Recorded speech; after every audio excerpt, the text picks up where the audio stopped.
Hello बच्चों, my self Raghuraj Singh. स्वागत है आप लोगों का मेरे YouTube channel vibrant physics by Raghuraj sir. Semi conductor की सीरीज चल रही है।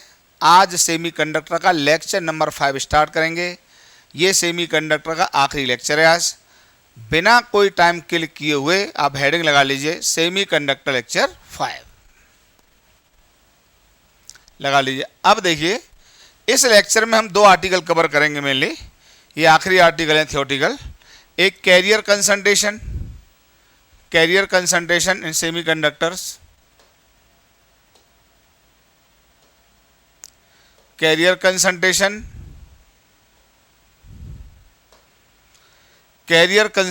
इन सेमीकंडक्टर्स। सेमीकंडक्टर में इंट्रिंसिक और एक्सटेंसिक दोनों देखेंगे, लेकिन क्वेश्चंस ज़्यादातर जो बनते हैं वो एक्सटेंसिक के बनते हैं, इसलिए मैंने एक्सटेंसिक लिखा हुआ है। और दूसरा देखेंगे इलेक्ट्रिकल कंडक्टिविटी इन सेमीकंडक्टर। कंडक्टर्स की कंडक्टिविटी आप पढ़ चुके हो। इन दोनों पर छोटे छोटे न्यूमेरिकल क्वेश्चंस बोर्ड में, नीट में आते रहते हैं। ठीक है, तो काफ़ी अच्छा टॉपिक है, बहुत लेंदी क्लास नहीं है आज की। ठीक है, चलिए तो हम बात स्टार्ट करते हैं यार। इंट्रिंसिक सेमीकंडक्टर से स्टार्ट करते हैं कि कैरियर कंसंट्रेशन होती क्या है।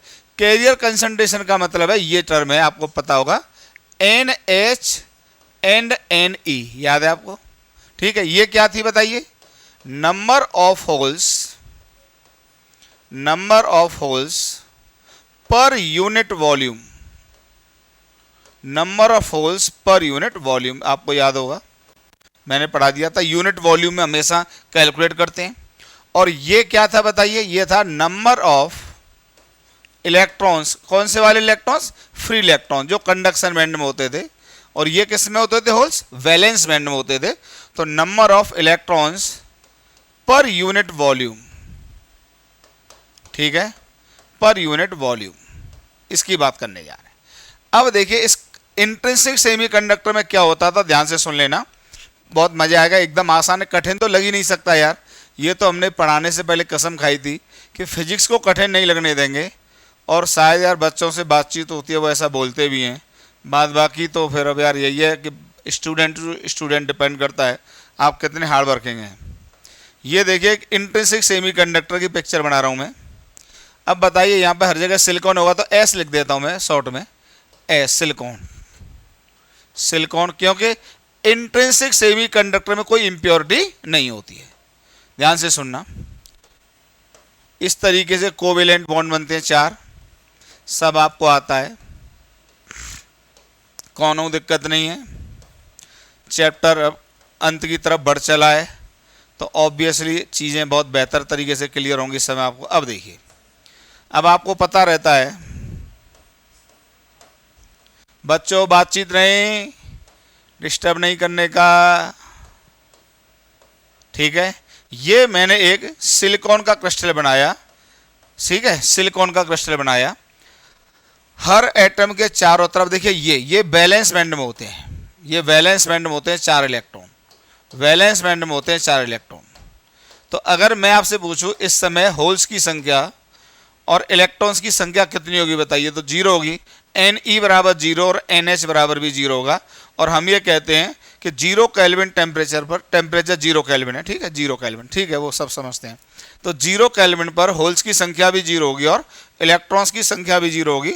और हम ये कहेंगे कि एक सेमीकंडक्टर एक परफेक्ट इंसुलेटर की तरह बिहेव करेगा। ओके, अब यार टेम्परेचर बढ़ाया तो क्या होगा? देखो, बॉन्ड ब्रेकिंग स्टार्ट होगी यार। वो बाद बाकी इससे भी आप समझते थे बैंड थ्योरी से, ये कंडक्शन बैंड और ये बैलेंस बैंड।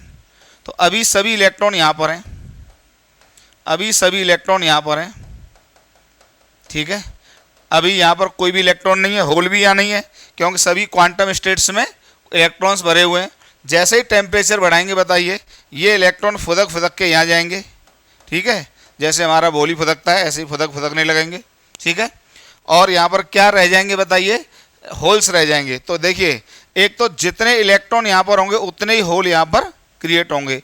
तो बताइए, इंट्रिंसिक सेमीकंडक्टर में बताइए क्या होता है? यहाँ पर NH बराबर क्या होता है? Ne होता है। और इसको हम, क्योंकि ये 4 कैरियर्स हैं, तो होल है या इलेक्ट्रॉन है इससे तो कोई फर्क पड़ता नहीं है, हम इसको एक नया टर्म देते हैं Ni। एंड Ni, समझ गए? होल्स को भी Ni से दिखाते हैं और इलेक्ट्रॉन को भी Ni से दिखाते हैं, क्योंकि यहाँ पे दोनों की संख्या बराबर होती है, ठीक है? तो यही जो Ni है इसका नाम होता है carrier concentration. This is called carrier concentration. एकदम समझ में आ गया? This is called carrier concentration. फंडा clear? This is called carrier concentration. आराम से स्क्रीनशॉट ले लीजिए, पॉज करके उतार लीजिए। तो कैरियर कंसंट्रेशन का मतलब होल्स की संख्या या इलेक्ट्रॉन्स की संख्या पर यूनिट वॉल्यूम। यूनिट वॉल्यूम हम इसके कैलकुलेशन कर रहे हैं, ओके? अब यहां पे एक लॉ आता है, जरा उसको अभी समझ लीजिए। एक लॉ आता है,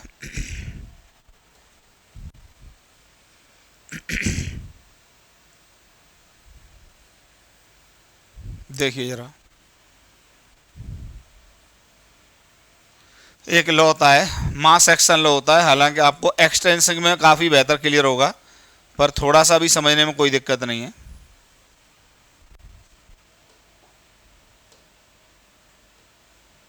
देखिए, मास एक्शन लॉ, मास एक्शन लॉ, तो ये असल में होता है, देखिए आप खुद बताइए, ऐसे लिखते तो इसको ऐसे हैं, NH इंटू एन ई बराबर NI का स्क्वायर। इसको रटो, पहले याद करो इसको। मतलब होल का कंसंट्रेशन और इलेक्ट्रॉन का कंसंट्रेशन Ni के कंसंट्रेशन के बराबर होता है। तो यहाँ पे तो कोई बात है ही नहीं, किसी भी टेम्परेचर पर, at any temperature, at any temperature. तो यहाँ पे तो प्रूव करने की कोई आवश्यकता है नहीं, क्योंकि देखिए यहाँ पर क्या है, इसको देखिए क्या लिख रखा है एक तरह से, NH इंटू NE, और Ni को आप दो बार लिख दो, इंटू Ni। इसमें दिक्कत क्या है भाई? एक तरह से होल को इससे रिप्लेस कर दिया और Ne को इससे रिप्लेस कर दिया, तो बात तो एक ही है, क्योंकि Ne और Ni तो बराबर है ही, जैसा कि हमने लिखा है। तो यहाँ पे कोई भी दिक्कत नहीं होती है, ठीक है? इस लॉ का मजा आता है एक्सटेंसिव सेमीकंडक्टर में जाके, यहाँ तो कोई दिक्कत ही नहीं है भाई। ये जो मास एक्शन लॉ है यार, सीधे सीधे आपको पता है, एक यार समझ गए होगे, NH इंटू NE बराबर Ni का स्क्वायर होता है। तो यहाँ पे तो प्रूव करने में कोई दिक्कत ही नहीं है, NH को Ni लिख दिया और Ne को भी Ni लिख दिया, प्रूव हो गया। पर ये वैलिड एक्सटेंसिव सेमीकंडक्टर में भी होता है। आगे बढ़े, पॉज करके उतार लीजिए, आगे बढ़े, चलो। अब देखिए carrier concentration in extensive semiconductors. अब एक्सटेंसिव सेमीकंडक्टर में क्या होता है, जरा बात को समझो। एक्सटेंसिव सेमीकंडक्टर में क्या होता है, पूरी बात को पहले मैं समराइज कर देता हूं। देखो देखो, अब यहां पर एक्सटेंसिव लिख लीजिए आप, समझा देता हूं पहले। एक्सटेंसिव, एक्सटेंसिव को समझना एक लाइन में समझ जाओगे आप। अब देखो, ये जो इंट्रिंसिक था, ये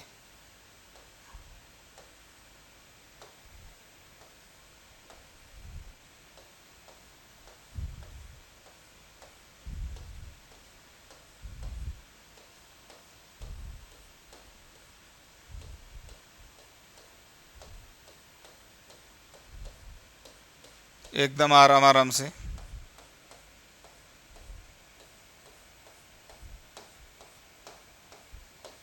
ठीक है? अब देखिए यहां पर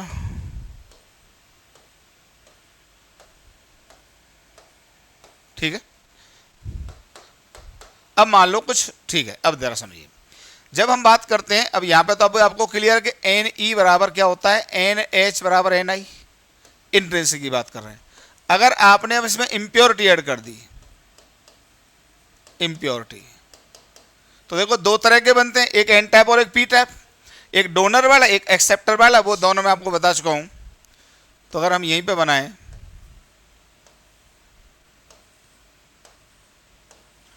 ठीक है, चलो दो में इसी में बना देते हैं। ये मान लो यही इसी में समझा देंगे, दो में ही समझ जाओ। पहले मेन पॉइंट ये है,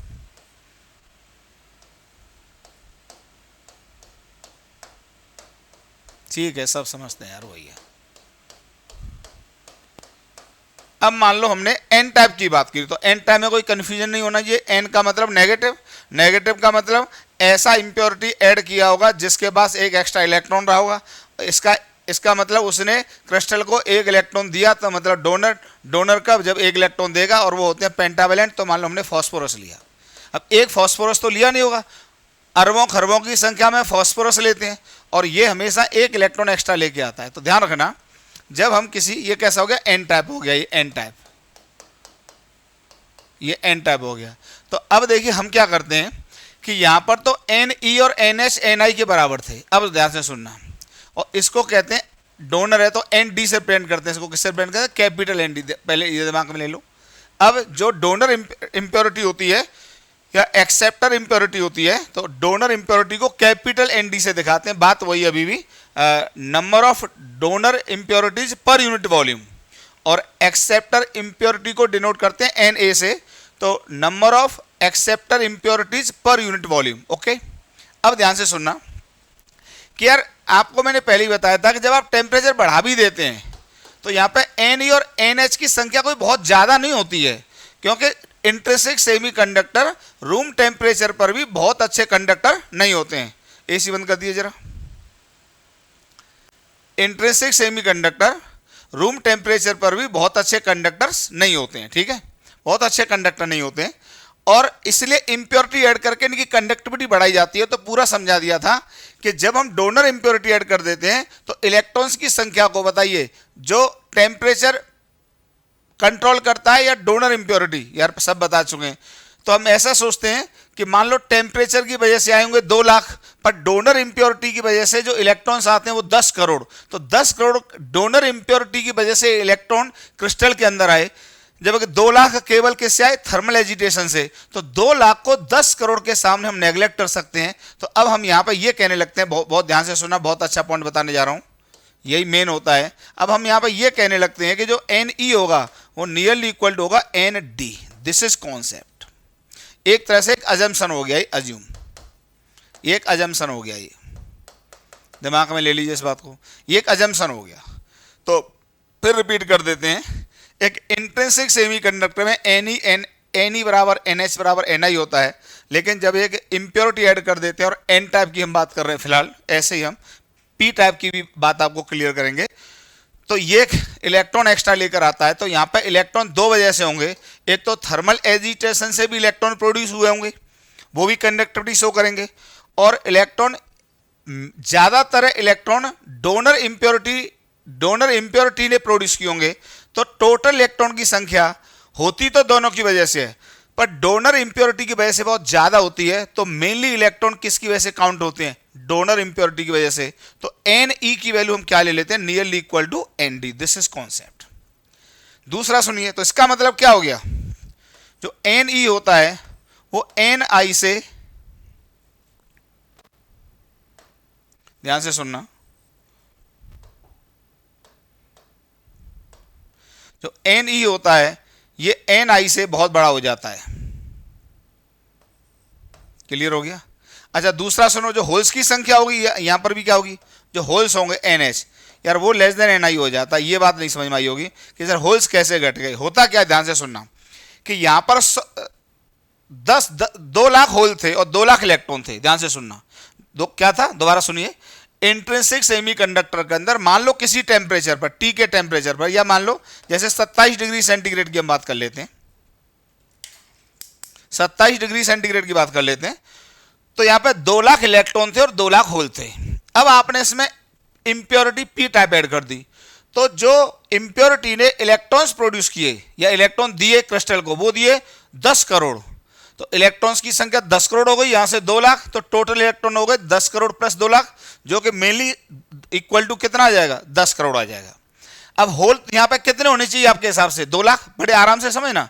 लेकिन होल घट जाएंगे, क्यों घट जाएंगे, कि आपको हमने बताया था कि किसी भी क्रिस्टल के अंदर किसी भी टेम्परेचर पर 2 प्रोसेस होती हैं, एक generation of electron hole pair and एक रिकॉम्बिनेशन। मतलब होल डिस्ट्रॉय भी होते हैं, क्योंकि कुछ फ्री इलेक्ट्रॉन होल्स को आके फिल कर देते हैं। तो आप बताइए, पहले 2 लाख होल थे और 2 लाख इलेक्ट्रॉन थे, यहां पर 2 लाख होल थे, तो यहां पर क्या है कि generation of hole electron pair और रिकॉम्बिनेशन का प्रोसेस इक्विलिब्रियम में था। जब आपने यहां पर बहुत ज्यादा संख्या में डोनर इंप्योरिटी ऐड कर दिए तो इलेक्ट्रॉन्स हो गए 10 करोड़, होल तो 2 लाख होने चाहिए, पर रिकॉम्बिनेशन की वजह से कुछ इलेक्ट्रॉन कुछ होल को भी खत्म कर देते हैं। इलेक्ट्रॉन इतने ज्यादा संख्या में होते हैं कि कुछ होल्स जो यहां से 2 लाख किसी टेम्परेचर पर बनकर आए थे उनमें से भी कुछ खत्म हो जाते हैं, तो होल्स की संख्या इंट्रिंसिक सेमीकंडक्टर में जितने होल थे उससे भी कम हो जाती है। Very interesting point. तो NH less than equal to Ni पर अब सुनो, मास एक्शन लॉ कहता है कि किसी भी टेम्परेचर पर अभी भी NH इंटू Ni, इसलिए मैं इंट्रिंसिक से पढ़ा के लाया था, वो किसके बराबर होता है बताइए?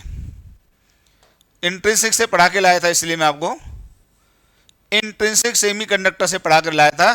किसी भी टेम्परेचर पर NH इंटू Ne की जो वैल्यू होती है वो Ni के स्क्वायर के बराबर ही होती है। मतलब अभी भी जो होल घटे और इलेक्ट्रॉन बढ़े उनका प्रोडक्ट Ni के स्क्वायर के बराबर होगा। मतलब यहां पर Ni की वैल्यू कितनी थी? प्लीज, यहां पर Ni की वैल्यू कितनी थी? यहां पर कैरियर कंसंट्रेशन कितना था? ये C के बराबर होता है। अब देखिए, अब यहां पे Ne को तो Nd ले सकते हो, तो अब आप यहां पे होल की वैल्यू निकाल सकते हो। होल कितने होंगे? तो Ne को तो आपने कैपिटल Nd से रिप्लेस कर दिया, and this is equal to Ni का स्क्वायर। ध्यान रखना, Ni क्वेश्चंस में हमेशा आपको डाटा दिया रहता है। ओके, तो यहां से अगर होल की संख्या निकालनी हो तो ये आ जाएगी Ni का स्क्वायर अपॉन Nd आ जाएगा। जहां पर Ne तो आपको Nd से पता लग जाएगा, क्वेश्चन में क्वेश्चन आएंगे तो बहुत अच्छा समझ में आएगा। और पूछेगा यहां पर होल की कंसंट्रेशन क्या है, तो होल की कंसंट्रेशन मास एक्शन लॉ लगा के इस तरीके से आ जाएगी। क्लियर हो गया? एकदम फंडा, एकदम आसान। ठीक है, इसी तरीके से अब हम क्लियर करते हैं आपको पी टाइप को। इतना स्क्रीनशॉट लेके उतार लो। हालांकि मैंने आखिरी एक एक पॉइंट लिखा दिया आगे यार, एक एक पॉइंट लिखा दिया। देखो एक एक पॉइंट लिखा हुआ है, वो सब स्क्रीनशॉट ले लेना, पर ये भी ले लीजिए। ठीक है, इतना उतारिए, हटाएं, चलिए।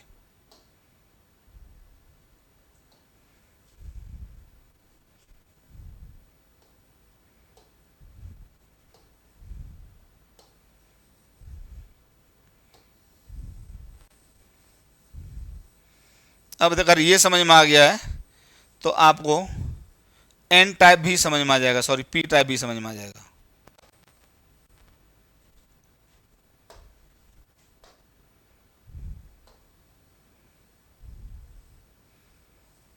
देखिए अब आराम से समझना, ठीक है, ऐसे ही समझना।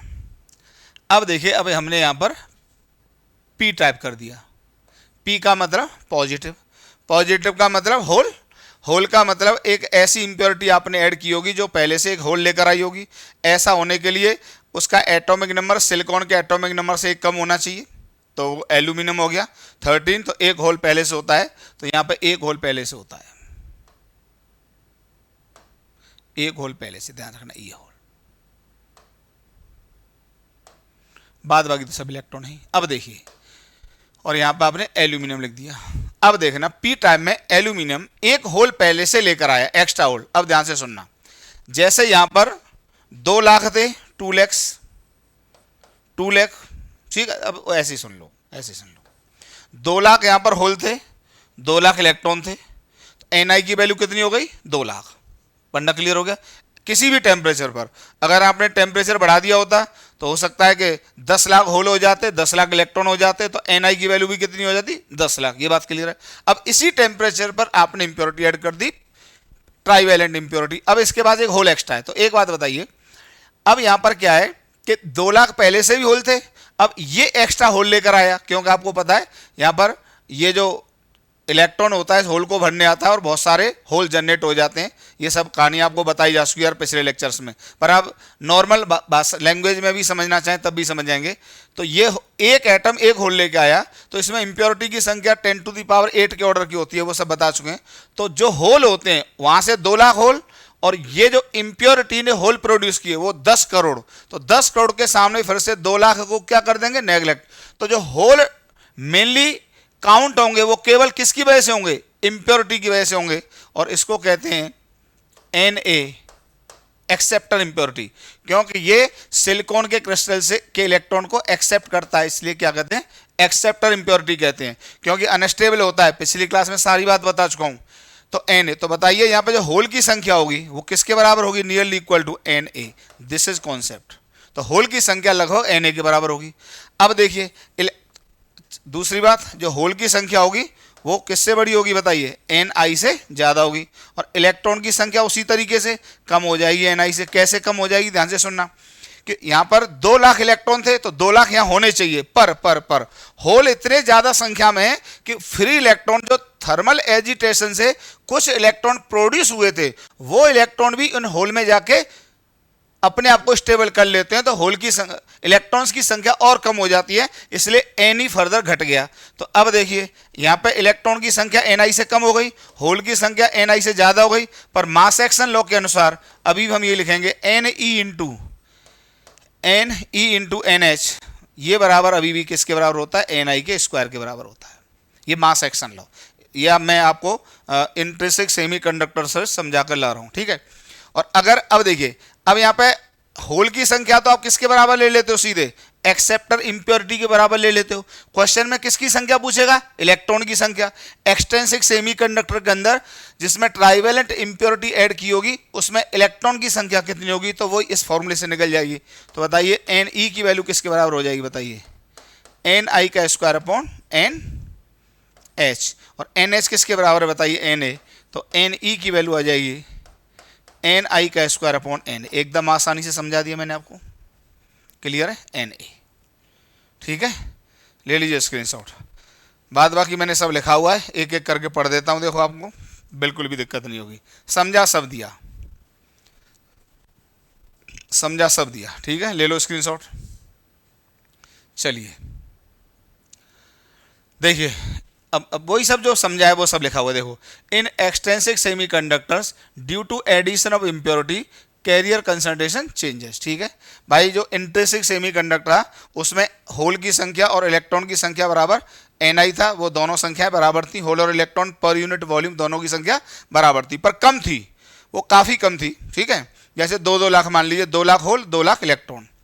इन n type semiconductor we added donor impurity, 5वां ग्रुप बता चुका हूं, जैसे फॉस्फोरस ऐड किया, ठीक है, which donate an extra electron to conduction band, उसने एक एक्स्ट्रा इलेक्ट्रॉन दिया, सारी कहानी आपको क्लियर है, ठीक है। Without giving any extra hole, उसने होल तो दिया नहीं, होल तो थर्मल एजिटेशन से जो इंट्रिंसिक सेमीकंडक्टर के अंदर प्रोड्यूस हुए थे वही माने जाएंगे, पर एन टाइप डोनर इंप्योरिटी ने इलेक्ट्रॉन्स की संख्या कंडक्शन बैंड में बहुत ज्यादा बढ़ा दी, ठीक है, to the valence band, so electron concentration increases above the intrinsic concentration, इसलिए एन की संख्या एन से क्या हो गई, ज्यादा हो गई।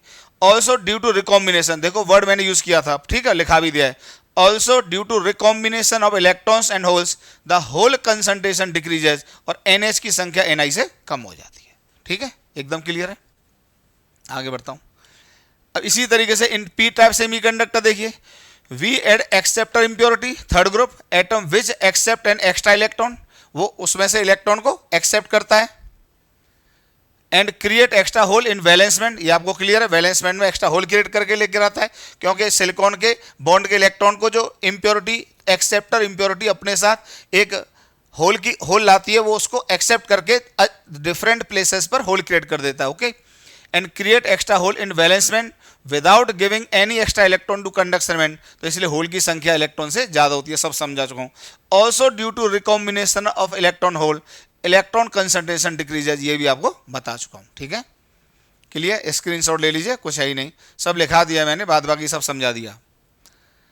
अब देखिए मास एक्शन लॉ क्या कहता है, ये मैंने आपको बता दिया, बाद बाकी पढ़ लीजिए, अगर लैंग्वेज कुछ लोगों को पसंद होती है थ्योरेटिकल लिखने के लिए तो वो मैंने लिख दिया है। The product of electron and hole concentration does not depend on donor और एक्सेप्टर इंप्योरिटी, वही मैंने बता दिया। जितना इंट्रिंसिक सेमीकंडक्टर में N E into N H बराबर एन आई का स्क्वायर था, तो आप कोई सी भी इंप्योरिटी ऐड कर दो, चाहे एक्सेप्टर चाहे डोनर, कोई सा भी टेम्परेचर ले लो, उन दोनों का प्रोडक्ट हमेशा एन आई के स्क्वायर के बराबर होता है। This is the concept, and it is given as a product of electron and hole concentration and is always equal to square of intrinsic concentration at a given temperature, मैंने लिखा नहीं है, लिख लेना, which depend only on temperature, देखो लिखा हुआ है। So if we increase or decrease the donor or acceptor impurity, the product of NH and Ne will remain constant, and this law is called mass action law for carrier concentration, and this is the statement of law। एकदम रटा चुका हूं, रटा चुका हूं एकदम, ठीक है, ले लीजिए स्क्रीनशॉट, रटा चुका हूं। आगे बढ़े, चलिए using the mass action law we can easily find the individual concentration of hole and electron. तो होल और इलेक्ट्रॉन की संख्या आपको मैंने समझा दी निकालना। जैसे पी टाइप के लिए बता दिया, होल की संख्या इलेक्ट्रॉन से ज़्यादा होगी तो NH को किसके बराबर ले लेंगे, Na के बराबर ले लेते हैं। ठीक है, ठीक है। तो बताइए, ये पढ़ा चुके हैं ना आपको, वही है यार, NH into Ni, sorry Ne बराबर Ni का स्क्वायर, और होल की संख्या किसके बराबर हो गई, Na के बराबर हो गई। तो Na इंटू Nu जो मैंने लिखा था वही है Ni का स्क्वायर। तो यहाँ से बताइए, अगर आपको N इलेक्ट्रॉन निकालना है तो बताइए क्या हो जाएगा, Ni का स्क्वायर डिवाइडेड बाई क्या हो जाएगा, बताइए Ne हो जाएगा। गलत बात।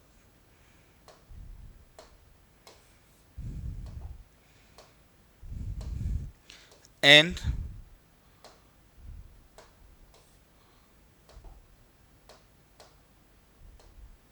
Na हो जाएगा। ठीक है, इसी तरीके से ये सब लिखा हुआ है। ठीक है, सब लिखा हुआ है, समझा दिया, सब लिखा हुआ है यार वही। ठीक है, Ne बराबर Ni का स्क्वायर अपॉन Na। इसी तरीके से N टाइप के लिए हो जाएगा,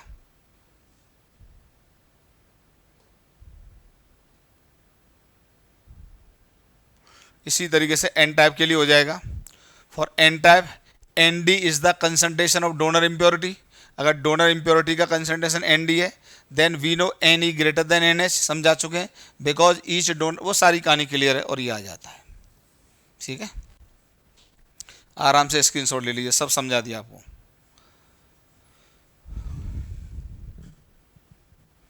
मेन वही था जो मैंने आपको समझाया था। ये तो ये है कि कुछ बच्चों को नोट्स बनाने होते हैं, लैंग्वेज लिखनी होती है, तो मैंने कहा टाइम सेव करके लिखा दिया जाए इसको। अब देखिए कुछ क्वेश्चंस पे आते हैं तो आपको बात बहुत अच्छे से क्लियर होगी। पहला क्वेश्चन देखिए, आराम से देखिए। A silicon specimen is made of p type semiconductor by doping on an average 1 indium atom पर 5 into 10 to the power 7 silicon atoms. ठीक है, इसका मतलब क्या है कि सॉल्यूशन देखिए, इसका मतलब यह है कि 1 atom of indium, one atom of indium is added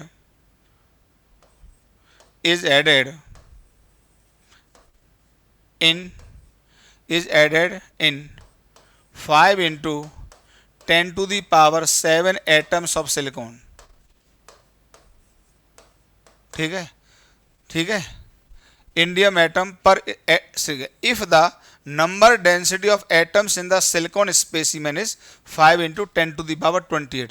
तो बताइए total number of silicon atom कितने हैं, total number of Si atom in the sample या क्रिस्टल जो मान लो, इन द सैंपल, ये आपको दिए हुए हैं बेटा 5 इंटू 10 टू द पावर 28।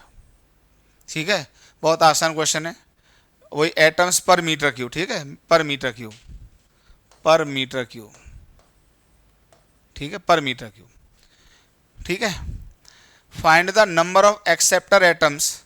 ठीक है, इन सिलिकॉन, एक्सेप्टर मतलब इंडियम एटम, ये इंडियम एटम कौन सी है, एक्सेप्टर एटम है। ठीक है, ये फाइंड द, क्योंकि ये आपको पता है थर्ड ग्रुप का है, इसलिए acceptor atom in the silicon पर क्यूबिक सेंटीमीटर। तो आपको ये बताना है कि टोटल इंडियम के एटम कितने रहे होंगे। तो एकदम यूनिटरी मेथड है, देखिए क्या है, देखिए 5 into 10 to the power 8, 5 into 10 to the power 7 है, 5 इंटू 10 टू दी पावर 7,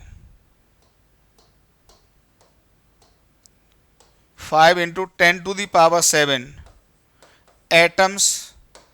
इतने एटम्स में कितनी इंप्योरिटी है बताइए, 1 इंडियम है, एक इंडियम का एटम है। तो बताइए अगर हमारे पास 5 into 10 to the power 28 atoms of silicon होंगे तो ये कितने हो जाएंगे बताइए, x मान लीजिए। तो यूनिटरी मेथड से एरो इधर आ जाएगा, एरो इधर आ जाएगा, ये सब जानते होंगे। ठीक है, इतने एटम में x हैं, तो बताइए यहाँ पर x की वैल्यू कितनी हो जाएगी, ये हो जाएगी 5 into 10 to the power 28 divided by 5 into 10 to the power 7 into 1। तो x की जो वैल्यू आ जाएगी ये कितनी आ जाएगी बताइए, 10 to the power 21 atoms of indium, atoms of indium per metre cube. Clear है भाई, सीधी सी बात है। अगर सिलिकॉन के इतने एटम है तो इंडियम का एक एटम मिलाया गया है, सिलिकॉन के इतने एटम होंगे तो इंडियम के x एटम होंगे, तो x की वैल्यू कितनी हो जाएगी, this divided by this into 1। Clear, एकदम आसान क्वेश्चन। एक्चुअली मैंने बेसिक क्वेश्चन आसान इसलिए लिया है कि आपको कैलकुलेशन का तो मतलब समझ में आए, क्योंकि एग्जाम में ये आ जाता है तो घबराने लगते हैं यार, हमको भी अपने दिन याद आते हैं। दिक्कत होती है 100% जब तक आप क्वेश्चन सॉल्व नहीं करेंगे तो देखिए ये इम्प्योरिटी एटम हो गए, ठीक है, ये इम्प्योरिटी एटम हो गए, ये सिलिकॉन के एटम है, ये इम्प्योरिटी एटम है। तो इम्प्योरिटी एटम जिस क्रिस्टल में इतने सिलिकॉन के एटम रहे होंगे उस क्रिस्टल के अंदर इतनी इम्प्योरिटी है, इतनी इम्प्योरिटी है। तो एक तरह से ये किसकी वैल्यू पता है आपको, Na की वैल्यू ये है, Na की वैल्यू ये है 10⁻21। This is value of Na। अब आप कहें सर होल की वैल्यू बताओ, तो भैया Ni नहीं दिया ना, ये Ni थोड़ी ना है। Ni तो किसी टेम्परेचर पर होल और इंट्रिंसिक सेमीकंडक्टर के अंदर होल और इलेक्ट्रॉन की संख्या के बराबर होती है, जो कि नहीं दिया है। तो ये मत सोचना कि Ni की वैल्यू दी है ना, ये Ni नहीं है। तो यहाँ पर होल नहीं, होल की वैल्यू, होल की कंसंट्रेशन नहीं कैलकुलेट कर पाएंगे, क्योंकि आपको Na तो पता है। तो Na का मतलब क्या हो गया, ये सॉरी ये तो होल ही हो गया ना, NH, होल की वैल्यू पता है। तो Ne नहीं पता कर पाएंगे यहाँ पर, Ne बराबर क्या नहीं पता कर पाएंगे, क्योंकि हमको Ni नहीं पता है। ओके, Ni नहीं पता है, ठीक है। बोली आगे बढ़े, चलिए नेक्स्ट क्वेश्चन देखिए। Pure silicon at room temperature has equal Ne and NH, ये तो बता ही चुके हैं, ठीक है। प्योर सिलिकॉन है तो Ne बराबर NH होता ही है। कंसंट्रेशन इक्वल टू ये हो गया, तो इसका मतलब देखिए इसका सॉल्यूशन अभी मैंने आगे पढ़ा नहीं पर यहीं तक सॉल्व कर देता हूँ। Ne बराबर NH बराबर Ni बराबर, ये आपको दिया हुआ है कितना, 1.5 इंटू 10⁻, बताइए 16 पर मीटर क्यूब। वो आप दिमाग में ले लेंगे, सब कुछ कैलकुलेशन पर मीटर क्यूब में बात कर रहा है। ओके, डोपिंग बाई इंडियम, फिर से इंडियम मतलब वही ट्राइवेलेंट, ट्राइवेलेंट होता है, ये आपको याद नहीं करना है तो मैं ऐसे लिख देता हूँ, ट्राइवेलेंट होता है। तो ठीक है, doping by indium NH increases to, अब NH की संख्या बढ़ गई, तो बताइए जो होल की संख्या हो जाती है ये कौन सा हो गया, बताइए N टाइप हो गया, P टाइप हो गया, P टाइप, P टाइप हो गया, क्योंकि ये होल लेकर आया होगा अपने साथ, तो P टाइप।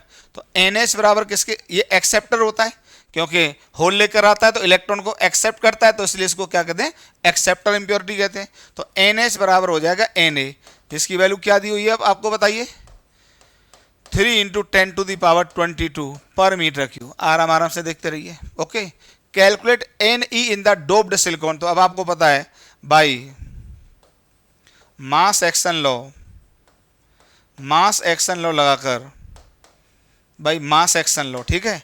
बताइए क्या समझाया था हमने, Ne × NH बराबर कितना होता है, बताइए Ni का स्क्वायर। यहाँ से सॉल्व होके बताइए क्या आ जाएगा, Ne की वैल्यू पूछिए आपसे, तो Ne × NH होल की संख्या कितनी होगी बताइए, ये हो जाएगी 3 × 10⁻22 बराबर Ni का स्क्वायर। Ni की वैल्यू ये दी हुई है, तो हो जाएगा 1.5 × 10⁻16, इसका ये आ जाएगा स्क्वायर। तो यहाँ से बताइए जो Ne की वैल्यू आ जाएगी, ये आ जाएगा 1.5 × 10⁻16 का स्क्वायर डिवाइडेड बाई 3 × 10⁻22।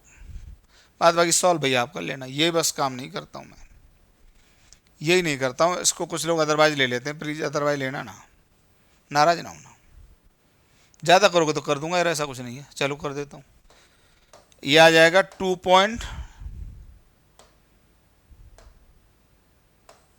ये आ जाएगा 1.5 × 1.5 × 10⁻32 डिवाइडेड बाई 3 × 10⁻22, 3 से ये चला जाएगा 0.5 बार, तो Ne बराबर आ जाएगा 15 15 75, यह आ जाएगा 0.75 × 10⁻32 में से 22 जाएंगे तो प्यारे बच्चों कितने बचेंगे, 10 पर मीटर क्यूब। बस ये आ गया, ठीक है, कर दिया आपकी डिमांड पर। को आप ये लोग सोचते हैं कि मुझे गुणा भाग नहीं आते हैं, ऐसा नहीं है, गुणा भाग तो मुझे आ जाते हैं। ठीक है, चलिए आगे बढ़ें। अब देखिए नेक्स्ट क्वेश्चन, सपोज फिर से प्योर सिलिकॉन क्रिस्टल हैज इतने एटम्स पर मीटर क्यूब, ठीक है, हैज इतने एटम्स पर मीटर क्यूब। ये सिलिकॉन के एटम की संख्या भैया, सिलिकॉन के एटम की संख्या है।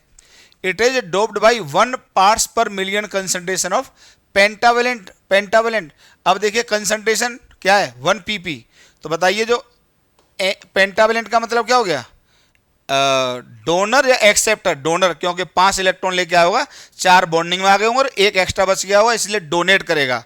तो एन डी क्या है बताइए, 1 ppm ऐसे लिख दो, 1 ppm। 1 ppm का मतलब क्या हो गया, 1 atom of phosphorus in 10 to the power 6 atoms of silicon. हाँ कि ना, यही तो मतलब हो गया, एक एटम फॉस्फोरस का 10 to the power 6 atoms of silicon में। तो अब सिलिकॉन के एटम है कितने, 5 into 10 to the power 28। तो बताइए 10 to the power 6 सिलिकॉन में एक क्या है, फॉस्फोरस है, एक फॉस्फोरस है। तो बताइए 5 into 10 to the power 28 silicon के एटम में ये कितने हो जाएंगे, x हो जाएंगे। या इसी को हम क्या कहेंगे बताइए, क्या कहेंगे इसको बताइए, एन डी कहेंगे। ओके, एन डी कहेंगे या एन ई कहेंगे इसको, एन ई बराबर एन डी, इसी को कहेंगे। ओके, तो ये कितनी वैल्यू हो जाएगी बताइए, ये हो जाएगा 5 into 10 to the power 28 divided by 10 to the power 6 and this is equal to 5 into 10 to the power 22 पर मीटर क्यूब। ठीक है, पर मीटर क्यूब, वो 3 का छोटा बन गया, दिख नहीं रहा होगा, पर मीटर क्यूब लिखा है मैंने। ओके, तो एन ई की वैल्यू ये आ गई। अब क्या पूछ रहा है, एन आई देखो दिया हुआ है आपको, ये दिया हुआ है यार, कुछ लोग इसको एन आई समझ लेते हैं यार, ये थोड़ी ना एन आई, ये तो प्योर इंट्रिंसिक सेमीकंडक्टर के अंदर सिलिकॉन के एटम की संख्या है। एन आई तो टेम्परेचर के अकॉर्डिंग प्रोड्यूस होकर आया हुआ, कितने बॉन्ड टूटे, तो वो डाटा गिवन रहता है ज्यादातर है, उसका फॉर्मूला नहीं बताया था। ये क्या होता है, एन आई प्रोपोर्शनल टू ई की पावर माइनस ई जी अपॉन के टी, याद होगा ना, इस फॉर्मूले से आता था। अब बताइए एन डी आपको पता लग गया, क्या पूछा है, calculate the number of electrons, वही पर यूनिट वॉल्यूम। एन ई पूछा है आपसे, एन ई बराबर, अच्छा इलेक्ट्रॉन, तो इलेक्ट्रॉन की संख्या तो ये हो गई। होल्स भी पूछे, तो अब क्या होल कैसे निकालेंगे, N E into N H बराबर क्या होगा, एन आई का स्क्वायर। देखो कितना आसान क्वेश्चन है। अब आपको ई पता लग गया, कितना बताइए, 5 into 10 to the power 22 holes पर यूनिट वॉल्यूम निकालने हैं। एन आई ये दिया हुआ है आपको, कितना बताइए, 1.5 into 10 to the power 16, इसका आ जाएगा स्क्वायर। तो क्या यहाँ से एन एच निकल कर आ जाएगा, तो एन यहाँ से आ गया, एन एच यहाँ से आ जाएगा, एकदम आसान। ले लीजिए स्क्रीनशॉट, ले लीजिए स्क्रीनशॉट। आगे बढ़े, स्क्रीनशॉट ले लीजिए भाई, इतना टाइम नहीं है कि आपको आराम, या पॉज करके उतारो बातें कहिए, मुझे तो आगे बढ़ने दीजिए, हैं। चलो चलिए, इस पर 3 ही क्वेश्चन कराए मैंने, बाद बाकी प्रैक्टिस प्रॉब्लम्स में करा देंगे। अब देखिए अब हम आपको इलेक्ट्रिक कंडक्शन इन सेमीकंडक्टर पढ़ाएंगे, पर सेमीकंडक्टर का इलेक्ट्रिक कंडक्शन आपको तभी क्लियर होगा पहले आपको कंडक्टर का सेमीकंडक्टर आता हो। तो हमने वहाँ पढ़ाया है, अभी हमने यूट्यूब पे लेक्चर को अपलोड नहीं किया है, ठीक है, लेकिन हमने पढ़ाया, तो हल्का सा रिवाइज आपको करा रहे हैं। देखिए किसी भी कंडक्टर में जो इलेक्ट्रिक करंट होता है वो केवल इलेक्ट्रॉन के ड्रिफ्ट की वजह से होता है, और उसमें एक रिलेशन होता है आई बराबर V D E N A. तो इसको हम लोगों ने आपको मैं पढ़ाता हूँ, आई बराबर वीना लिख लिया करो, वीना वीना वीना लिख लिया करो, ये हमेशा याद बना रहता है। वीना का मतलब ऐसे लिखिए, वी ई एन ए बराबर आई, ओम्स आई बराबर वीना, वीना से याद बना रहता है, ठीक है, आई बराबर वीना। वीना को कैसे लिखेंगे, V E N A. V क्या है इसमें बताइए, वी होता है ड्रिफ्ट वेलोसिटी, ये होती है ड्रिफ्ट वेलोसिटी, ठीक है, ड्रिफ्ट वेलोसिटी होती है, जिसको किससे डिनोट करते हैं, वी डी से। ई होता है इलेक्ट्रॉनिक चार्ज, और एन होता है नंबर ऑफ, वही कंसंट्रेशन। अब कंडक्टर में तो केवल इलेक्ट्रॉन होंगे, तो नंबर ऑफ, वहां पर सेमी कंडक्टर में होल और इलेक्ट्रॉन दोनों होते हैं, पर यहां पर केवल इलेक्ट्रॉन्स होंगे, तो number of electrons per unit volume होगा। तो यहां पर होगा नंबर ऑफ इलेक्ट्रॉन्स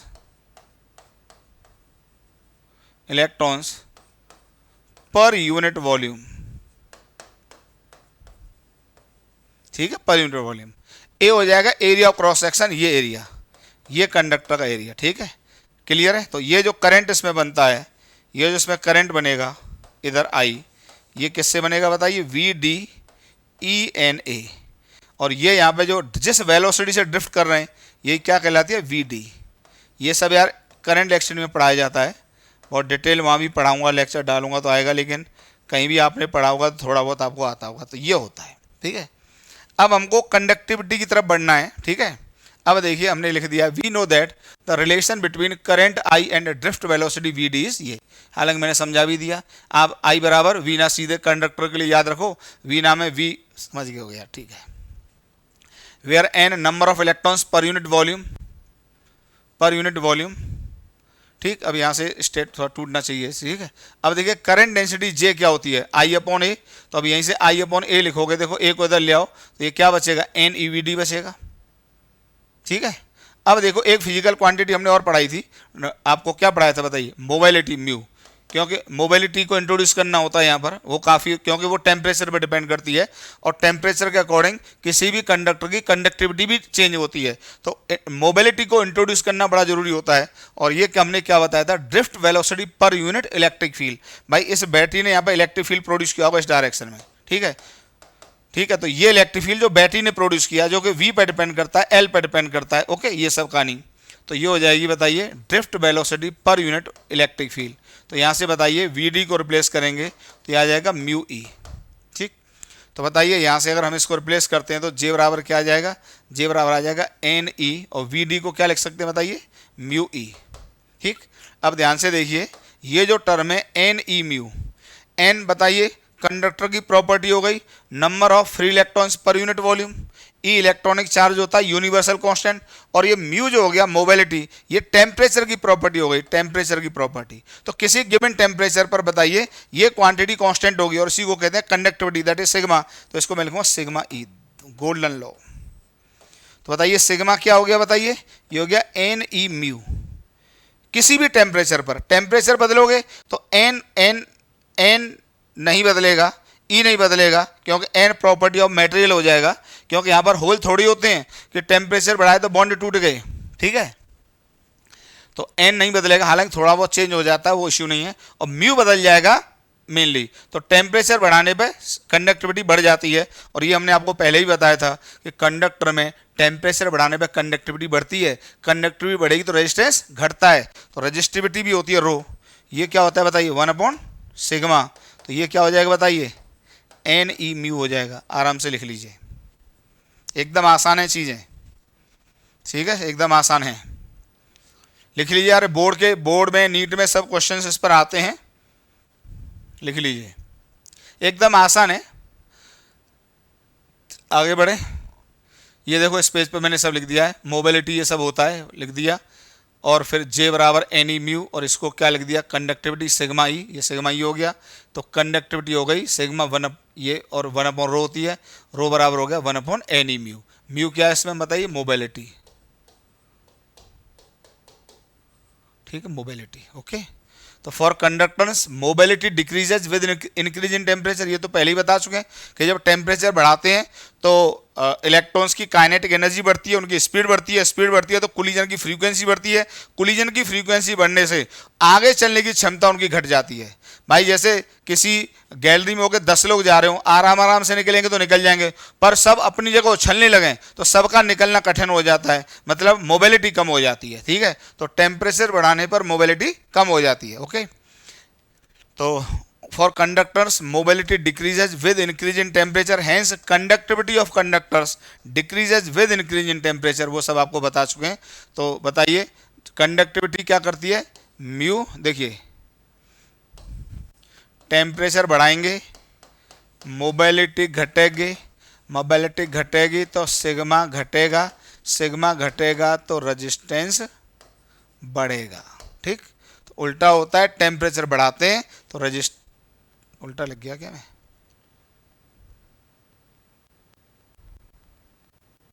उल्टा लग गया, नहीं ठीक है, देखो एक मिनट दोबारा लिखता हूँ, दोबारा लिखता हूँ,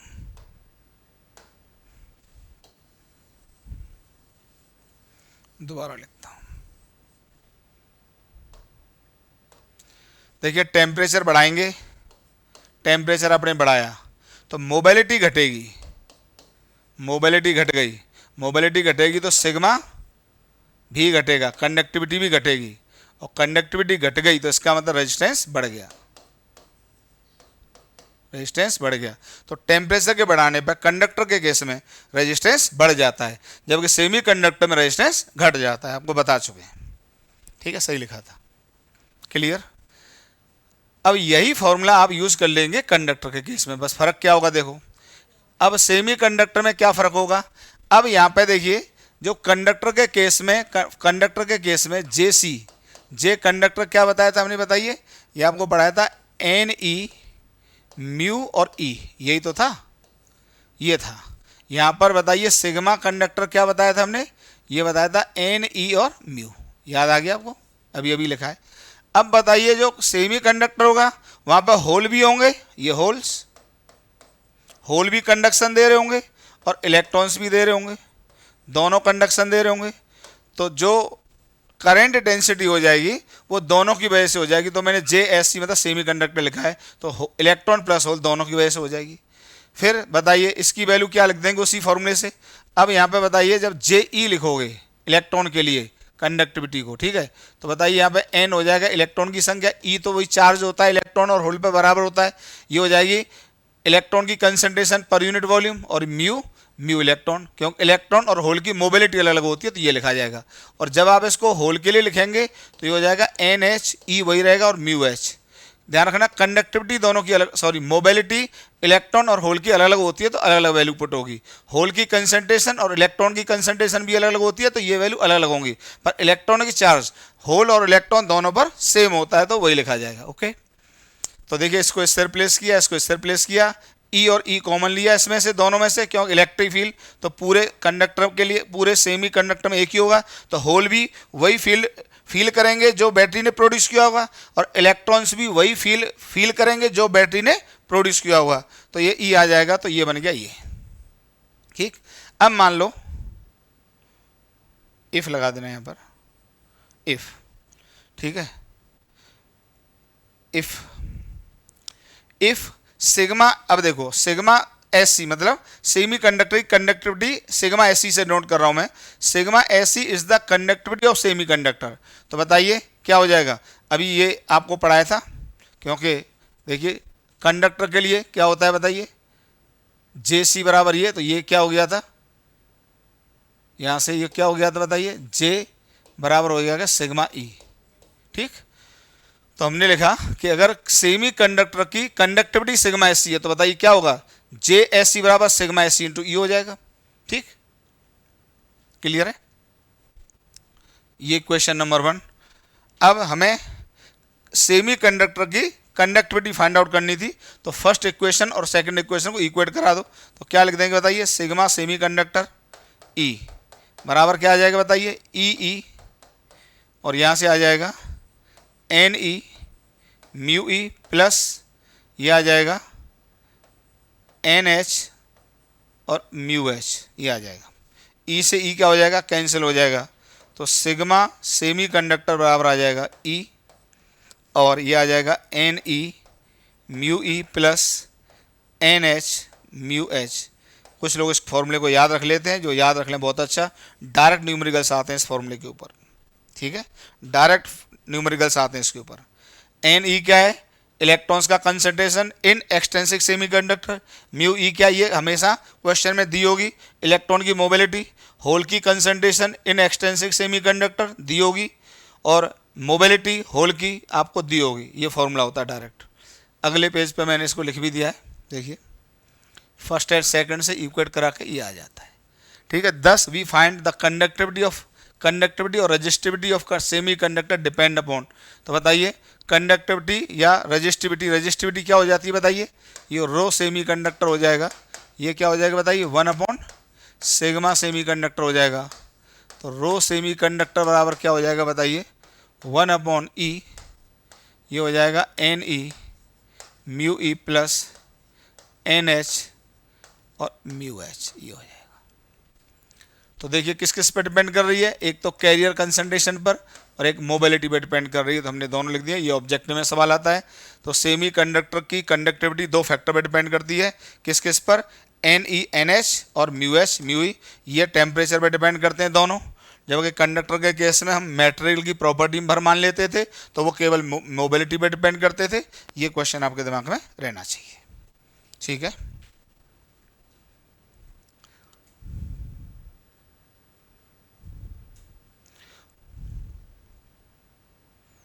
ठीक है, तो ये सेमी कंडक्टर की क्लास कंप्लीट होती है, ठीक है। अब इसके बाद जो हम स्टार्ट करेंगे semi conductor devices, junction diode में अब आपको पढ़ाऊंगा। आप लोग पढ़ाई करते रहिए, चलिए।